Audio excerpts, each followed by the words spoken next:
شيئا وسيجزي الله الشاكرين صدق الله مولانا العظيم.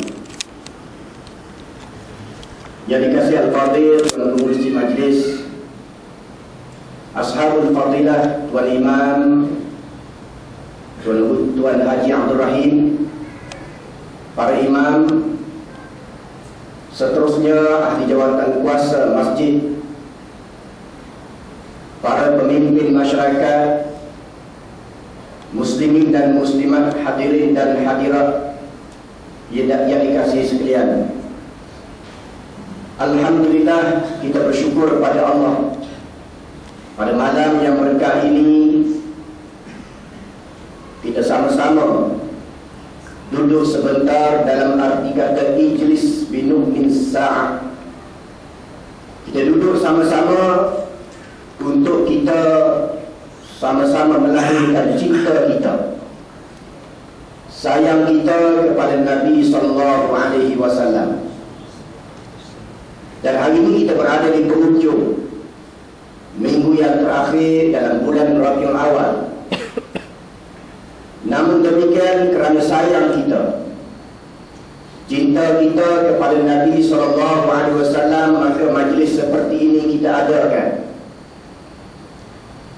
Mungkin pada masa lain kita sibuk dengan urusan-urusan yang lain, maka Alhamdulillah kita khususkan pada bulan Rabiul Awal untuk mengingati Nabi.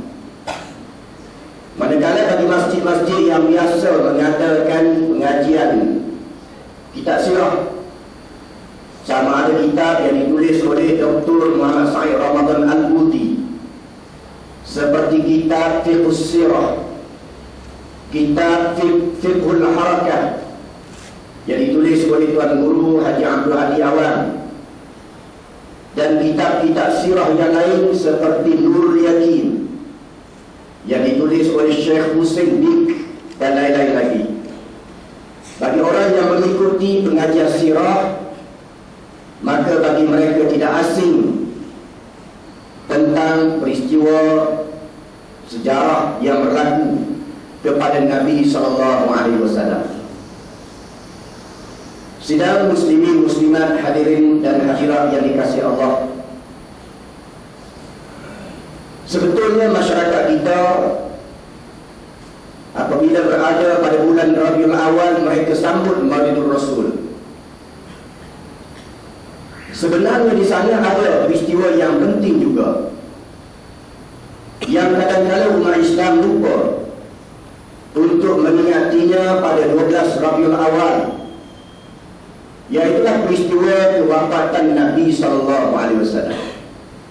Bahkan ada ulama yang mengatakan bahawa peristiwa ini lebih penting berbanding dengan Maulidur Rasul, kerana Maulidur Rasul pada masa itu Nabi hanya kanak-kanak biasa yang dilahirkan oleh Allah SWT, berbanding dengan Nabi wafat. Ketika mana beliau wafat, beliau memegang jawatan sebagai Rasulullah, Khatamun Nabiyyin. Maka atas alasan itulah ulama mengatakan bahawa mengingati peristiwa kewafatan Nabi lebih penting daripada Maulidur Rasul. Peristiwa kewafatan Nabi ini berlaku pada 12 Rabiul Awal tahun 11 Hijrah, pada hari yang sama bagi dia dilahirkan. Bermakna senang bagi kita untuk mengingatinya, iaitulah pada 12 Rabiul Awal tahun 11 Hijrah. Peristiwa yang cukup menyayatkan hati. Di antaranya digambarkan oleh sahabat yang bernama Anas bin Malik radhiyallahu anhu. Kata Anas, apabila Rasulullah SAW datang ke Madinah, nawwarallahu al-Madinah, Allah Subhanahu wa taala menerangi Madinah dengan cahaya kehadiran Nabi SAW. Dan apabila Rasulullah SAW wafat, menyebabkan cahaya yang diberikan oleh Allah terhadap bumi Madinah itu seolah-olah gelap kembali, kata Anas bin Malik radhiyallahu anhu. Oleh kerana beliau ini adalah orang yang bermuamalah bergaul dengan Nabi, menjadi khatam kepada Nabi selama 10 tahun. Sama ada ketika Nabi hadir atau Nabi musafir, Anas bersama Nabi. Dan Anas ini merupakan di antara sahabat yang banyak meriwayatkan hadis daripada Nabi SAW. Kerana kita beliau kata bila Nabi datang ke Madinah, Madinah diterangi cahaya oleh Allah. Bila Nabi wafat, seolah-olah Madinah kembali gelap semula. Itulah kata Anas bin Malik radhiyallahu anhu. Kita telah membaca ayat tadi sebagai mukadimah, di mana ayat ini merupakan ayat yang pernah dibacakan oleh Sayyidina Abu Bakar radhiyallahu anhu. Apabila wafat Nabi, maka ada di kalangan manusia yang tidak boleh menerima kenyataan bahawa Nabi SAW diwafatkan oleh Allah. Ada di kalangan golongan murtadin, golongan yang telah meninggalkan Islam, oleh kerana mereka beranggapan bahawa mereka hanya menganut Islam ketika Nabi masih ada. Bila Nabi wafat, seolah-olah Islam itu mati juga bersama Nabi. Bahkan ada di kalangan sahabat yang mengamuk, tidak boleh menerima kenyataan tentang kewafatan Nabi. Di antaranya Sayyidina Umar radhiyallahu anhu, yang lebih dikenali dengan Abu Hafs, bapa singa. Nama pun bapa singa. Abu Hafsin, bapa singa. Abu Asad, bapa singa. Semua jadi singa. Memang garang Abu Hafsin. Beliau 2 kali dalam sejarah menghunuskan pedang. Pertama, nak bunuh Nabi. Ketika mana Islam berkembang di Mekah, Umar radhiyallahu anhu pada masa itu belum Islam. Beliau telah menghunuskan pedang untuk membunuh Nabi. Tiba-tiba bertemu dengan adiknya, bertemu dengan seorang lelaki, mengatakan, wahai Umar, kamu tak payah cari Muhammad. Baik kamu balik rumah, tengok adik kamu dah masuk Islam. Tak payah cari Muhammad lah. Adik kamu dah masuk Islam. Pada masa itu Umar sedang menghunuskan pedangnya, mencari Nabi untuk dibunuh. Akhir balik ke rumah, tengok adik dah masuk Islam. Dan akhirnya pula Umar pula masuk Islam. Yang kedua, Umar juga menghunuskan pedang apabila orang mengatakan bahawa Nabi SAW wafat. Menghunuskan pedang, lalu menyatakan bahawa sesiapa yang mengatakan Muhammad mati, aku pancung dia dengan pedangku ini. Muhammad tidak mati. Sesungguhnya Muhammad sedang bermunajat kepada Allah, sebagaimana bermunajatnya Nabi Musa AS kepada Allah di Bukit Sinai. Nabi Musa balik semula, Nabi Muhammad juga akan balik, kata Umar. Siapa yang kata Muhammad mati, aku pancung dengan pedang ini. Inilah suasana yang kita sebut suasana yang berlainan ketika Nabi lahir dan ketika Nabi wafat. Nabi lahir sebagai kanak-kanak biasa yang belum ada keistimewaan, dan Nabi wafat sebagai Rasul, sebagai Nabi. Dalam suasana begitulah masuknya Abu Bakar As-Siddiq radhiyallahu anhu. Lalu beliau masuk ke bilik Nabi dan beliau menunjuk dahi Nabi yang mulia. Setelah itu beliau terus keluar, naik ke atas mimbar, lalu memberikan ucapan, ayyuhan nas, wa man kana ya'budu Muhammadan fa inna Muhammadan qad mat. Wahai tuan-tuan, puan-puan sekalian, sesiapa yang mengatakan Muhammad telah mati, siapa yang sembah Muhammad, sesungguhnya Muhammad telah mati. Wa man ya'budu Muhammadan fa inna Muhammadan qad mat. Siapa yang sembah Muhammad, Muhammad dah mati. Wa man kana ya'budu Allah, siapa yang sembah Allah, inna Allah hayyul la yamut. Allah itu hidup, tak mati selama-lamanya. Wa ma, lalu dia baca ayat yang kita baca mukadimah tadi.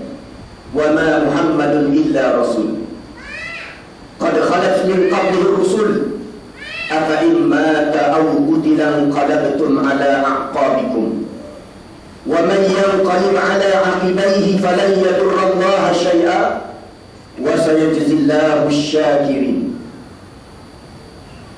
Muhammad itu tidak lain kecuali dia adalah Rasul. Bila sebut Rasul, manusia. Bila sebut manusia, mati. Kullu nafsin za'iqatul maut. Setiap yang bernyawa pasti akan mati. Tak kira Nabi mana sekalipun akan mati. Hatta Nabi yang diangkat ke langit sekalipun, Nabi Isa AS akan diturunkan oleh Allah ke muka bumi, memerintah muka bumi dengan adil. Kemudian akhirnya Nabi Isa dimatikan oleh Allah. Ada sebahagian ulama mengatakan bahawa Nabi Isa ini akan dikebumikan bersama Nabi SAW. Oleh kerana di dalam tanah perkuburan tempat disemadikan Nabi masih ada lagi ruang kosong. Kata ulama, disitulah tempat dikebumikan Nabi Isa AS. Wallahu a'lam. Itu kata ulama. Nabi Isa juga akan diturunkan untuk dimatikan oleh Allah. Maka apatah lagi Nabi Muhammad, pasti mati. Qad khalas min qabli rusul, dan diutuskan sebelumnya rasul-rasul yang lain yang silih berganti, dan semua rasul-rasul mati. Afa imma ta'aw qutilan qalabtum ala a'qabikum. Apakah kalau sekiranya Muhammad itu mati atau Muhammad itu dibunuh, menyebabkan tumit-tumit kamu berpaling dari agama Allah, yakni murtad, tinggalkan Islam. Orang-orang yang meninggalkan Islam, yang murtad itu, falan yadurrallaha syai'a, tidak memberi mudarat sedikit pun pada Allah. Murtad dan murtad banyak mana pun, Allah tak rugi seupang pun. Falan yadurrallaha syai'a, Allah tak rugi sedikit pun. Bahkan kerugian itu pasti akan menimpa terhadap mereka yang murtad daripada Islam. Wa sayajzillahu asy-syakirin, Allah pasti akan membalas kepada orang-orang yang bersyukur kepada Allah Subhanahu wa taala, yakni yang beriman, yang terima Islam. Orang ini pasti akan dibalas oleh Allah dengan ganjaran yang sebaik-baiknya. Itulah suasana kewafatan Nabi. Lahirnya Nabi palsu, di antaranya Musailamatul Kadzdzab, Musailamah pembohong yang mengaku dirinya sebagai Nabi. Lahirnya Tulaiha yang mengaku dirinya sebagai Nabi. Lahirnya Al-Aswad Al-Ansa yang mengaku dirinya sebagai Nabi. Lahirnya Sajah yang mengaku dirinya sebagai Nabi. Banyak Nabi-Nabi palsu pada masa itu. Itulah suasana Nabi wafat. Suasana yang lebih menakutkan kita. Dan kita pada hari ini sebagai umat Islam, apabila kita menyambut Maulid Rasul, sekurang-kurangnya kena letak target, beberapa target. Yang pertama, sebagai melahirkan cinta pada Nabi, sayang kepada Nabi, sebagaimana dibuktikan oleh para sahabat radhiyallahu anhu. Di antaranya seorang sahabat yang bernama Ummu Sulaim, seorang muslimah. Nama dia Ummu Sulaim radhiyallahu anha. Apabila Nabi SAW datang ke Madinah, para sahabat radhiyallahu anhum telah menghadiahkan berbagai-bagai hadiah kepada Nabi. Tetapi Ummu Sulaim ini dia seorang miskin. Nak bagi duit, tidak ada duit. Nak bagi beras, kalau kita beras tak ada beras. Nak bagi apa? Dia miskin, Ummu Sulaim. Tiba-tiba dia tengok ada seorang anak, dia ambil anak dia, dia hadiahkan kepada Nabi. Anak dia bernama Anas bin Malik radhiyallahu anhu yang telah kita sebutkan tadi. Ambil anak hadiah kepada Nabi. Kenapa ini dilakukan? Tidak lain kerana cinta sayang kepada Nabi SAW. Kita anak berpondok tak balik seminggu gelisah lah. Anak tak menangis, ayah menangis. Anas bin Malik dihadiahkan oleh mak dia bertugas sebagai hamba kepada Nabi selama 10 tahun, berkhidmat kepada Nabi. Sama ada ketika Nabi musafir atau ketika Nabi hadir bersama Nabi. Anas bin Malik radhiyallahu anhu. Seorang sahabat, sahabiyah, Ummu Nusaybah radhiyallahu anha, seorang muslimah juga. Bagaimana di dalam peperangan Uhud, apabila musuh telah menyerang Nabi secara berkali-kali, bahkan musuh menyatakan bahawa Nabi Muhammad telah wafat, Muhammad sudah mati, kata musuh, menyebabkan para sahabat radhiyallahu anhum merasa lemah semangat. Padahal Nabi pada masa itu belum wafat. Nabi pada masa itu kena luka, patah gigi, jatuh dalam lubang. Pada masa itulah apabila panah ditujukan kepada Nabi, tombak ditujukan kepada Nabi, datang seorang muslimah, Ummu Nusaybah radhiyallahu anha, lalu mempertahankan diri Nabi, menyebabkan Ummu Nusaybah radhiyallahu anha gugur sebagai syuhada.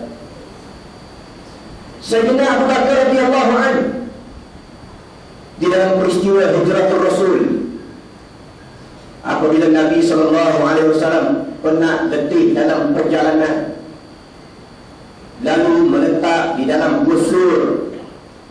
Dalam busur itu mengandungi lubang-lubang, dan sudah tentu lubang-lubang ini ada binatang yang berbisa.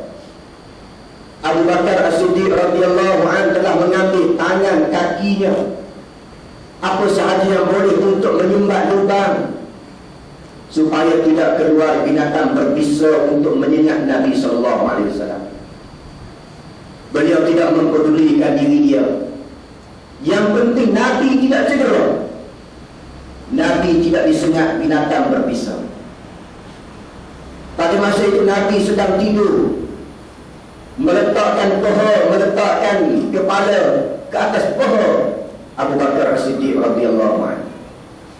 Abu Bakar pada masa itu kakinya disengat oleh binatang berbisa, menyebabkan beliau tidak tertahan, disengat binatang berbisa, tak tahan, menyebabkan air matanya menitis jatuh atas pipi Nabi yang mulia. Tapi beliau tahan, tak bergerak, kerana Nabi sedang tidur berehat, meletakkan kepala atas paha Abu Bakar pada masa itu. Tak tahan menitis air mata, jatuh ke atas pipi Nabi, dan Nabi terjaga. Ya Abu Bakar, maza tusibu, apa yang telah menimpa kamu wahai Abu Bakar? Asabani, sesungguhnya saya telah ditimpa, disengat binatang berbisa. Maka Nabi ludah dan terus sembuh. Itu mukjizat Nabi. Mukjizat Nabi, ayat liur Nabi menjadi ubat. Ada sahabat Ali bin Abi Thalib dalam peristiwa perang Tabuk.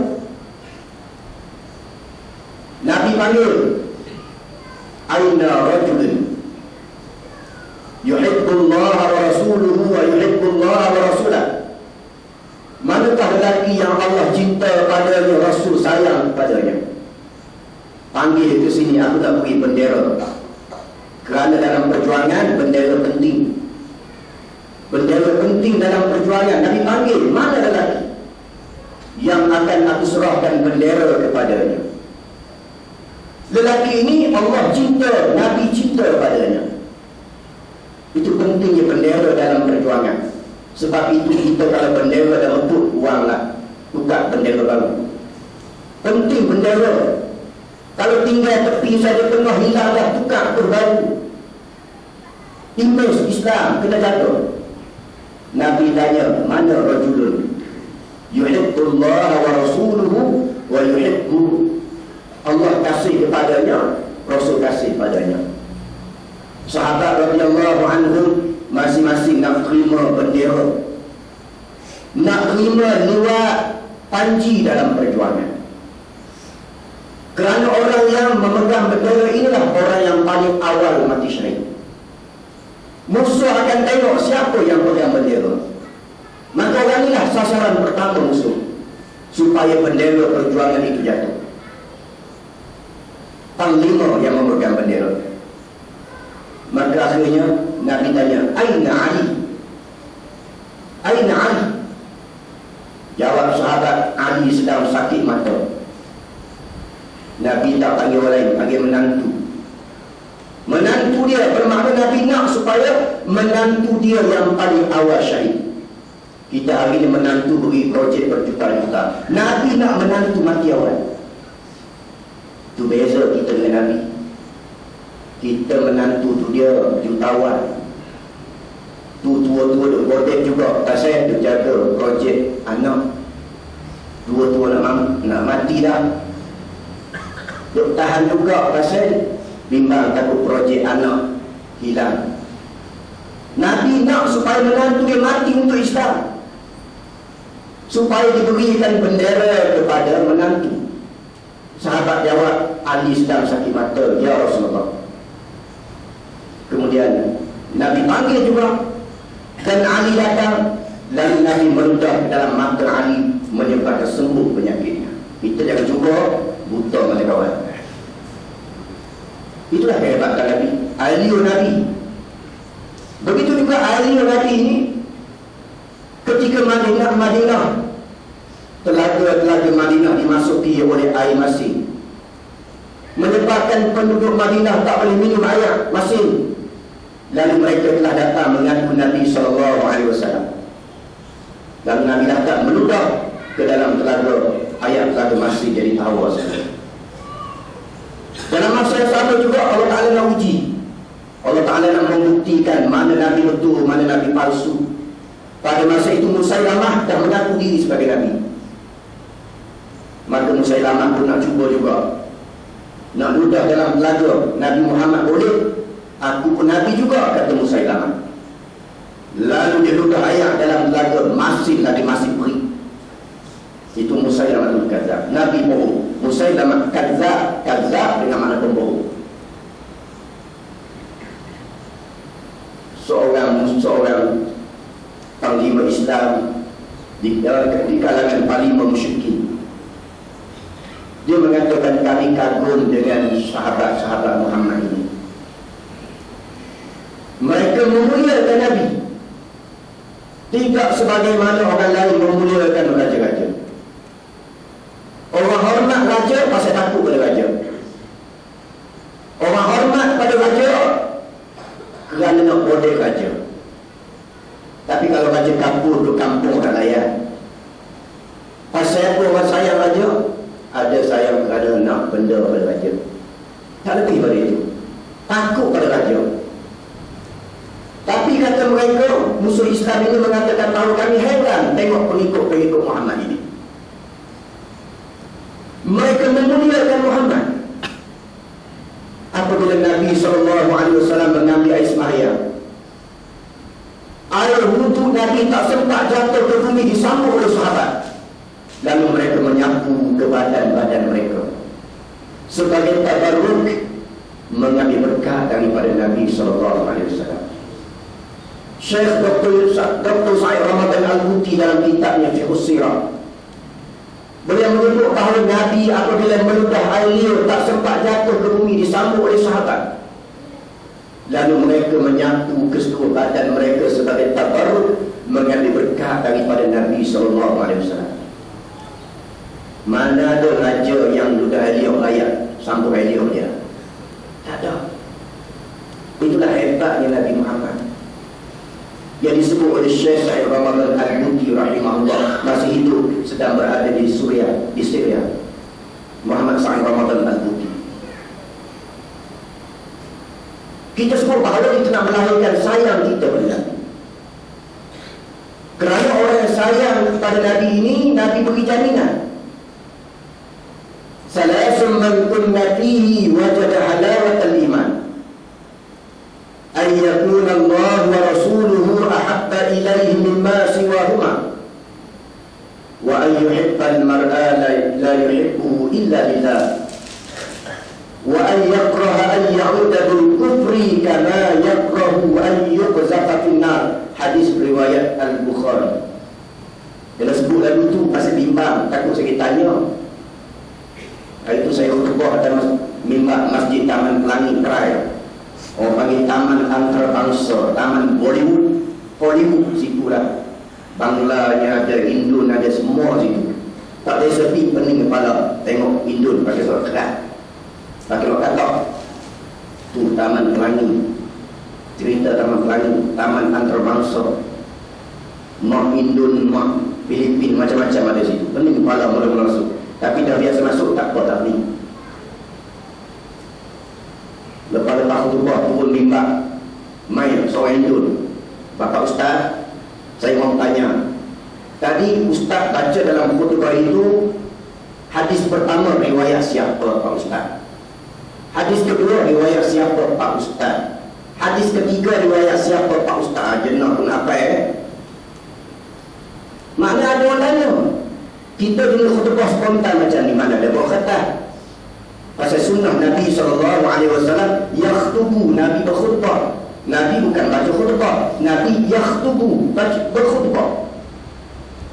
Kana Nabi yakhtubu, ihmarrat aynah wa ala sawtahu ka'annahu yunziru jaysha sabbahakum wa massakum.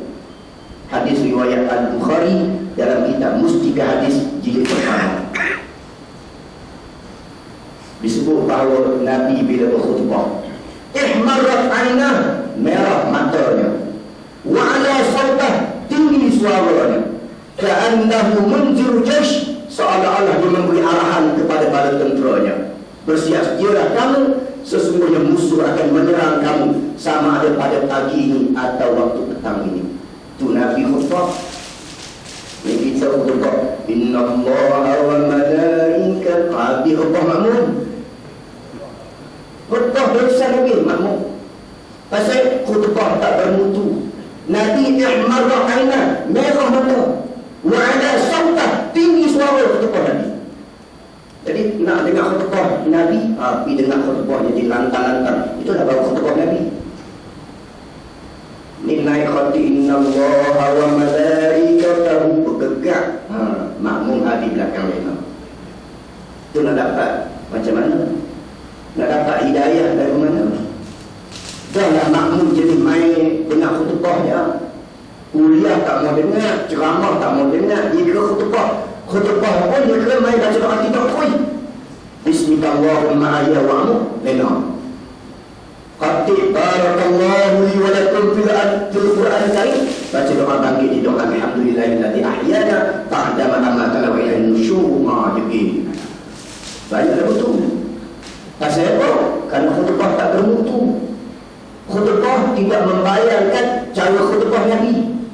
Ihmarrat aynah wa ala sawtah, merah mata Nabi ketika berkhutbah, tinggi suara Nabi. Tu orang marah ni, apa Ustaz khutbah berat? Ni sunnah Nabi. Wak cengai sangat khutbah, ini sunnah Nabi. Pasal itu hanya ulama sebut bahawa perlunya kita mesti tajdid dalam khutbah, supaya khutbah dapat membina. Oleh kerana masyarakat kita ni jenis malas mengaji. Nasib baik main khutbah, tu pun lena lagi. Sepuan-puan main dah dengar khutbah, nak main dengar kuliah tak dah. Maka sebab itulah kita buat satu perubahan. Kalau ikut sunnah Nabi, Nabi baca khutbah pendek, sembahyang panjang. Kita khutbah panjang, sembahyang pendek. Pasal apa? Pasal kita dah sembahyang hari-hari, cuma malas nak dengar kuliah, maka ambil kesempatan khutbah sebagai kuliah. Takdir kata kalau 40 orang ahli Korea semua main lena, maka jawab tu, hari tu jawabnya penyimpan mohon-mohon besar raja-raja diisytiharkan. Pada hari ini sembahyang Jumaat tak boleh diadakan kerana makmum semua lena, tak baca, tak dengar khutbah. Sampai begitu sekali pentingnya khutbah dalam Islam. Maka nak sebut tadi orang Hindu tanya, Ustaz baca khutbah tadi, hadis pertama riwayat siapa? Hadis kedua riwayat siapa? Jenuh kita. Tidak apa, saya sebut. Saya ambil daripada kitab Mustika Hadis jilid pertama, karangan Syekh Muhammad Nur Ibrahim, Syekh Abdullah Basmi, yang dikeluarkan oleh Jabatan Perdana Menteri Malaysia, yang disain oleh Tun Abdul Razak, yang dikeluarkan pada tahun 1973. Awak ada tak? Ada ustaz pernah kena beli? Tak ada, beli. Itu kita sebut dari hadis riwayat Bukhari. Kata Nabi ada 3 perkara. Salasun man kunna fihi wajada halawatul iman. 3 perkara, siapa yang ada 3 perkara ini, dia akan dapat halawatul iman, kemanisan iman. Halawah, orang Melayu sebut halawah, halwa. Orang tua tu kita halwa, halwa kunduh, halwa macam-macam. Mani. Pertama, nak dapat halawatul iman, ayyakuna Allah wa rasuluhu ahabba ilaihi mimma siwahuma. Allah dan Rasul mestilah diutamakan daripada segala-galanya.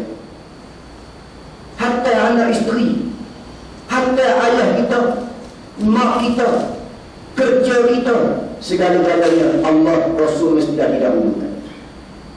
Dalam Quran Allah menyebut, Qul in kana aba'ukum wa abna'ukum wa ikhwanukum wa ashiratukum wa amwalun iqtaraftumuha wa tijaratun takhshawna kasadaha ahabba ila Allah wa masakin tardawnaha ahabba ila Allah wa rasulih wa jihadin fi sabilih fatarabbasu hatta ya'ti Allah bi amrih. Kata oleh Muhammad, kalau sekiranya ayah-ayah kamu, mak-mak kamu, saudara-saudara kamu, kaum kerabat kamu, harta benda kamu, perniagaan kamu yang kamu takut rugi, terlebih kasih kamu daripada Allah dan Rasulnya, dan jihad pada jalannya, maka tunggulah saat kehancuran itu, kata Allah. Makna Allah Rasul mesti diutamakan daripada segala-galanya. Pasal itu sahabat Nabi, mereka seringkali menyebut bi abi wa ummi ya Rasulullah. Saya meletakkan bapa dan mak saya sebagai galang ganti bagimu ya Rasulullah. Maksudnya apa? Maksudnya kalau musuh nak bunuh Nabi, mereka sanggup tukar Nabi dengan mak ayah mereka sendiri. Itulah pribadi para sahabat radhiyallahu anhu. Bi abi wa ummi ya Rasulullah. Juga mak dan ayahku sebagai galang ganti bagi dirimu wahai Rasulullah. Kalau sekiranya mereka nak bunuhmu wahai Rasulullah, kami sanggup tukar ayah mak kami dibunuh hatta kamu selamat wahai Rasulullah. Itulah pribadi sahabat radhiyallahu anhu. Bagaimana kita hari ini? Kita nak muhasabah diri kita pada hari ini umat Islam. Nabi dah wafat 1400 tahun yang lalu. Bagaimana kita hari ini? Kita mesti mengikuti petunjuk yang ditinggalkan oleh Nabi. Nak mengikuti petunjuk Nabi, Nabi dah wafat. Tunggu kita baca hadis, sallu kama ra'aitumuni usalli. Sembahyanglah kamu sebagaimana kamu lihat Nabi sembahyang. Tapi kita tak tengok Nabi sembahyang lagu mana? Nak tengok Nabi sembahyang ialah dengan kita belajar. Kitab banyak ada, Miftahul Jannah ada, Penawar Bagi Hati ada, Aqidatul Najin ada, Matla'i Badrin ada, Faridatul Fara'i ada, Wisharul Atrah ada. Saya scan dah sat-sat ni. Kitab satu-satu pergi scan tengok. Jadi tak boleh bohong lah mengaji tak apa sini. Scan dah. More dari itu. Pasal Nabi sebut al-ulama'u warasatul anbiya. Ulama' merupakan pewaris Nabi. Nabi tidak tinggalkan kepada kita harta, walakin yuwarrisul ilma. Tetapi Nabi meninggalkan kepada kita ilmu, maka kita ambil ilmu. Ini sembahyang pun tak sempurna. Sembahyang tak sempurna, tamakninah tidak ada. Baca Fatihah pun ikut dan tunggal langgang sekali. Baca tahiyat pun tunggal langgang. At-tahiyyatul mubarakatus salawatut thayyibah. Bagaimana kita? Pasal Nabi sebut dalam hadis, man ahdasa fi amrina hadza ma laysa minhu fa huwa raddun. Hadis riwayat Muslim. Siapa yang mengada-ngadakan sesuatu yang kami tak buat dalam masalah agama ini, maka ia akan ditolak. Nabi tak terima, Allah tak terima. Jadi baca betul-betul. Fatihah pastikan betul. Tahiyat bagi sempurna itu. Maka kena belajar. Kita mesti terus belajar. Pasal banyak benda lagi kita perlu belajar. Nabi tinggalkan daripada kita pusaka yang banyak. Bermakna banyak benda lagi yang belum kita terapkan. Kalau kita tengok hadis-hadis Nabi banyak. Sahih Bukhari ada, Muslim ada, Tirmizi ada, Abu Daud ada, Nasai ada, Ibnu Majah ada, Musnad Ahmad ada, Musnad Tabrani, Mustadrak Imam Al-Hakim, Mustadrak Daud At-Tayalisi. Banyak hadis-hadis. Nak sebut tahu Nabi dah tinggal pusaka pada kita terlalu banyak. Kita mengaji hadis juga agak 40 ya. Bermakna banyak lagi kita tak belajar.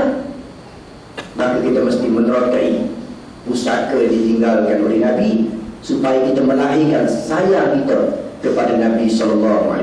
Yang pertama, Allah Rasul mesti tak diutamakan. Yang dapat halawatul iman ini. Kedua kata Nabi, wa an yuhibbal mar'a la yuhibbu illa lillah. Yang kedua, kita berkasih sayang kerana Allah, bukan kerana lain. Al-hubbu fillah wal bughdu fillah. Kita berkasih sayang kerana Allah, benci pun kerana Allah. Itu ukhuwah kita. Kalau banyak hadis Nabi sebut, antara hadis Nabi sebut ada 7 golongan manusia yang akan bernaung di bawah arsy Allah pada hari kiamat. Yauma la zilla illa zilluh, pada hari yang tidak ada sesuatu kecuali bawah arsy Allah. Matahari sejukkan sehasta atas kepala pada masa itu. Antara 7 golongan yang Nabi sebut, wa rajulun tahabba fillah ijtama'a alaihi waftaraqa alaihi. 2 orang yang berkasih sayang kerana Allah, bertemu kerana Allah, berpisah kerana Allah. Bukan kerana kita bersahabat pasal apa? Oh dia dulu lebih. Bila kita bersahabat dengan dia, besok waktu jalan percuma, besok dapat tarik percuma. Oh dia ni ada kuasa sikit, dapat sign, senang dapat projek. Oh dia ni ada anak comel, boleh bodek anak dia. Bukan. Kita berkasih sayang kerana Allah. Itu yang diletakkan. Sebagaimana sahabat Aus dan Khazraj, sebagaimana sahabat Muhajirin dan Ansar, mereka disatukan oleh Nabi SAW dengan iman. Walaupun mereka dah lama berperang, berpuluh-puluh tahun berperang, yang dianggap mustahil mereka boleh disatukan, tetapi mereka boleh disatukan. Fa'allafa baina qulubihim, Allah telah menyatukan hati mereka. Bi ni'matihi ikhwana, dengan nikmat Islam mereka boleh bersatu. Itu kita sebut nikmat lain tak boleh bersatu, Islam sahaja boleh menyatukan kita. Atas semangat lain kita tak akan bersatu. Tidak boleh disatukan kecuali di atas Islam. Kerana itulah Nabi mengajar kepada kita, innamal mu'minuna ikhwah. Orang mukmin ini bersaudara. Baik dia Burma ke Bangla ke Indon ke apa sahaja bangsa dia, kalau dia Islam, dia adalah saudara kita. Islam dia tidak ada sempatan geografi dalam. Islam tidak ada batasan bangsa. Islam adalah agama menyeluruh. Nabi menyatukan sahabat Aus dan Khazraj yang sudah berperang lama, penduduk Madinah yang telah berperang lama.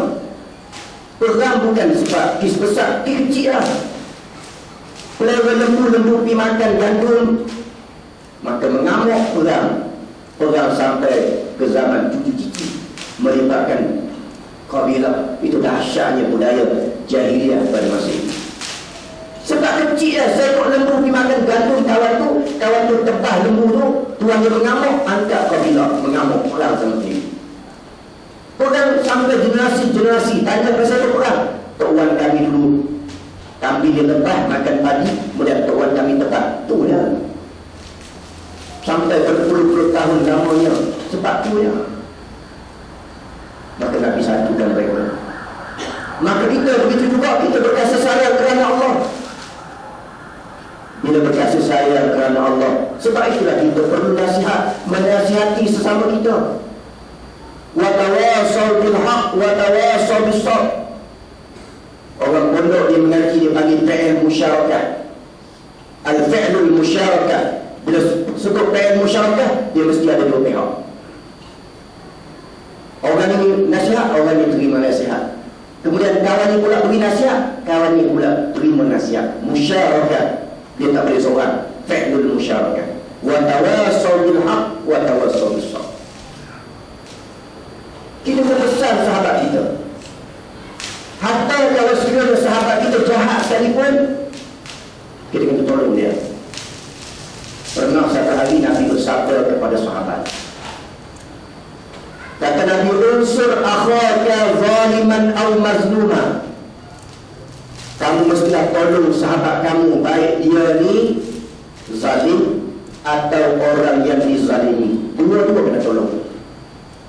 Menyebabkan sahabat Nabi confused. Nak tolong orang zalim ni dari mana? Adakah kalau sekiranya dia pencuri, nak tolong dia curi sekali kah? Kalau dia perompak, kita nak tolong rompak sekali kah? Apakah itu disebut dengan tolong sahabat kamu yang zalim? Nah, kalau dia pecah rumah orang, kita tolong dia sama pecah rumah kah? Itu yang dimaksud dengan tolong sahabat kamu yang zalim. Timbul keraguan kepada sahabat. Maka Nabi sebut kepada sahabat, iaitulah kamu tolong sahabat kamu yang zalim, kamu beri nasihat kepada dia supaya dia meninggalkan kezaliman dia. Dia tinggal maksiat yang dia buat. Itu makna kamu sayang pada dia. Kalau sekiranya kamu tak sayang pada dia, dengan makna kamu tak beri nasihat. Ini sebab itulah kita ni pilihan raya terlama dah. Nah, maka kena tegur sahabat kita jenis zalim, jangan ada undi dah. Dan saya pun kita dah undi, pasal kita sayang pada dia. Kalau sekiranya kita dah undi pada dia, bermakna kita sokong kezaliman dia. Sebab kita sayang, kita tak berundi pada dia. Tu kan. Maka dia sedar, pasal apa tak berundi pada aku? Oh, sebab aku banyak buat zalim. Aku banyak curi harta rakyat. Aku banyak menggunakan harta demi kepentingan pribadi aku. Umpamanya, kita tengok bagaimana Sayyidina Umar radhiyallahu anhu.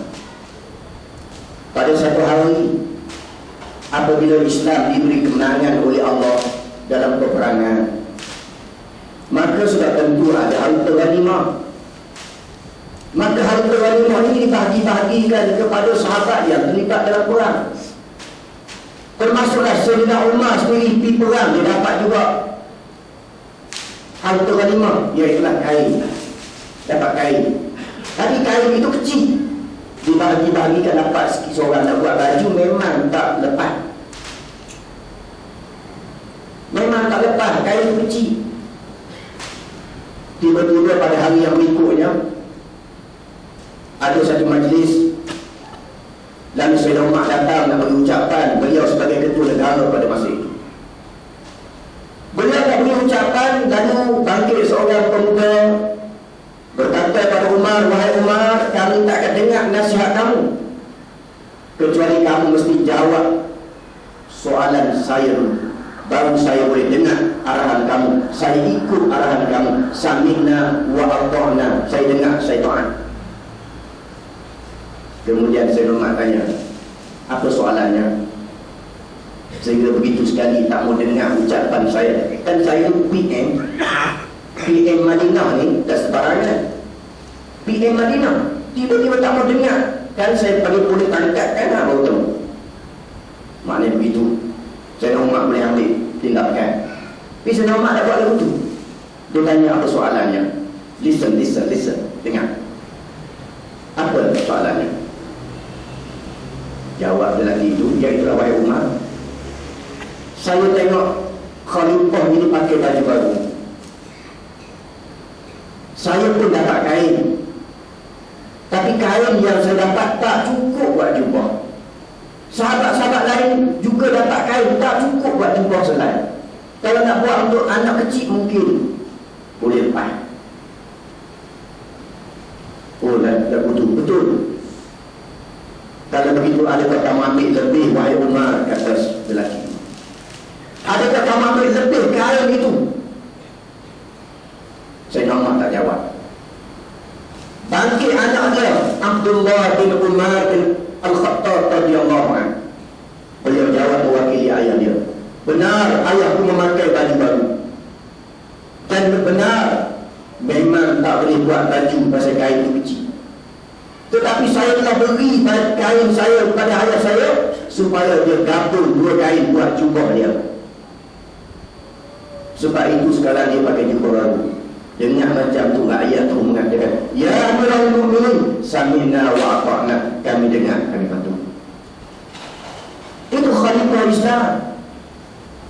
Yang ni yang kita ikut qudratun hasanah ala tariqid da'wah, contoh yang baik dalam dakwah. Itu yang kita ikut, kepimpinan yang terus. Maka kerana itu Nabi sebut, bila sahabat kita melakukan kesalahan, kita kena tegur dia. Kalau pemimpin buat silap, kena tegur dia. Tak boleh kita biarkan. Kalau sekiranya kita biarkan, bermakna kita sudah menjadi pemimpin, kita menjadi syaitan yang bisu. As-sadiqu 'alal haqq syaitanun akhraj. Orang yang diam daripada menyatakan kebenaran, dia adalah syaitan bisu, kata Nabi. Itu yang kedua nak sebut, berkasih sayang kerana Allah. Tengok seorang pemimpin yang bernama Imam Hasan Al-Banna. Imam Hasan Al-Banna, pimpinan Ikhwan Muslimun, yang telah mendidik anak buah dia melalui acuan Ikhwan Muslimun. Bagaimana pribadi yang hebat, sehingga seorang anak murid dia yang bernama Umar At-Tilmisani, yang merupakan bekas Mursyidul Am Ikhwan Muslimun, yang baru meninggal dunia 3 tahun yang lalu. Datang Syekh Umar At-Tilmisani berkata kepada Syekh Hasan Al-Banna, kata dia, Tok Guru, saya nak tumpang tidur rumah Tok Guru. Tu kita bersahabat mesti sampai peringkat boleh tidur rumah sahabat, baru kita boleh kenal sahabat kita. Ni depan kita warahun wabarqah, belakang tak tahu lagi. Depan kita tu dia makan nasi 2-3 jemput, belakang tak tahu lagi. Depan kita pijak semua tak mati, belakang tak tahu lagi. Sebab itu kita sebagai ukhuwah Islamiah sampai peringkat boleh tidur sekali, boleh memancing sekali, boleh menjaga sekali, boleh tidur dalam khemah sekali, baru ukhuwah kita dapat. Kita boleh kenal sahabat kita, oh dia ni jadi tidur banyak, dia ni pula jadi makan banyak, dia ni pula jadi mandi lambat. Boleh kenal kan? Tidak kalau kita kenal di masjid macam ni, tak tahu pribadi sahabat kita. Maka Syekh Umar Al-Misani, dia nak kenal bagaimana pribadi Imam Hasan Al-Banna. Minta izin nak tidur rumah Tok Guru Imam Hasan Banna. Maka Imam Hasan Banna telah mengizinkan Syekh Umar Al-Misani pergi tidur pada. Tidur. Orang Arab ni tidur rumah dia hebat, memang dia layan sungguh. Ilmu Arab memang dia berlayan sungguh.